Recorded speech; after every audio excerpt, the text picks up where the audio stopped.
जय बोलो साईनाथ महाराज की जय।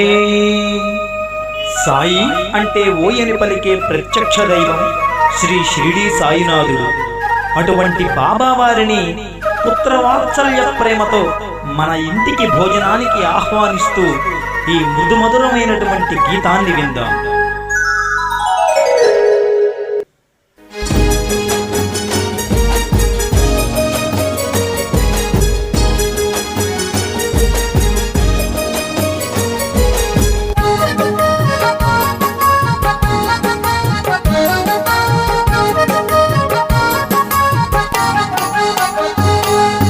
సాయి మా ఇంటికి రా దండం పెడతాను, సాయి మా ఇంటికి రా దండం పెడతాను, వెన్న పూస వేసి వేడి బువ్వ పెడతాను, వెన్న పూస వేసి వేడి పువ్వ పెడతాను, సాయి మా ఇంటికి రా దండం పెడతాను, సాయి మా ఇంటికి రా దండం పెడతాను, వెన్న పూస వేసి వేడి బువ్వ పెడతాను, వెన్న